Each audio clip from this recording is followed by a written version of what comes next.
Emmanuel, vous êtes directeur commercial d'Idena. Alors Idena, c'est ce qu'on appelle une firme-service en nutrition animale. Est-ce que vous pouvez nous détailler ses activités? Oui, bonjour.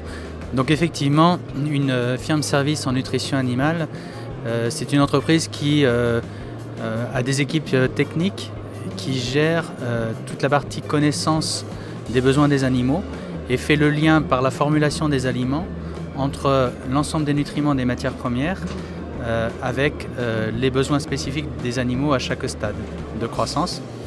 Et donc à Idena, nous avons des équipes techniques qui sont au quotidien sur ces missions-là. Et nos clients sont les fabricants d'aliments avec qui on collabore justement pour la mise au point des meilleures recettes pour la croissance des animaux. Alors à Idena, on a une particularité, c'est que notre entreprise est née dans un contexte, il y a 22 ans maintenant, en 1995, dans un contexte de crise de la vache folle de l'époque, qui a fait qu'on a été vraiment très sensibilisé, ultra sensibilisé au besoin de rechercher des choses différentes, des choses plus naturelles que ce qu'il y avait à l'époque. Et en fait, on a beaucoup focusé notre R&D depuis le début sur des extraits de plantes, des huiles essentielles, qui sont en fait des ingrédients naturels qui peuvent permettre d'obtenir des mêmes résultats que certaines molécules chimiques, mais de façon plus naturelle.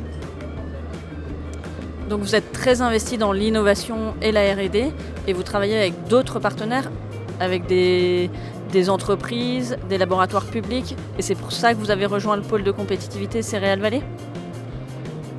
Alors tout à fait, parce qu'en fait, nous n'avons pas nos centres de recherche en propre, tout simplement parce que c'est très onéreux. Nous restons une entreprise à taille humaine.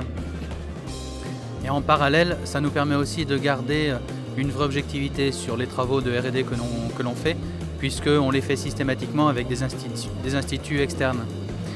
D'où effectivement notre proximité avec des organismes comme l'INRA et des partenaires fabricants d'aliments avec qui on travaille. Et effectivement, toute cette réflexion-là, tout notre quotidien avec ces réseaux-là nous ont amenés à adhérer au pôle Céréales Vallée, puisque c'était vraiment un bon moyen pour justement nous aider à fédérer nos relations avec ces organismes. Et donc vous êtes depuis plusieurs années sur le sommet de l'élevage. Qu'est-ce que vous venez chercher au sommet de l'élevage? Alors le sommet de l'élevage, c'est un endroit historique, traditionnel de la production animale en France. Et on est dans le bassin principal de production de viande. Et donc être présent ici, c'est pour nous incontournable. On y retrouve nos clients, on expose nos avancées sur les solutions qu'on propose au marché chaque année. Et on a vraiment, c'est un moment avec beaucoup de convivialité aussi. Le sommet de l'élevage, c'est un salon différent des autres. On y passe des soirées conséquentes avec les clients et c'est un moment agréable.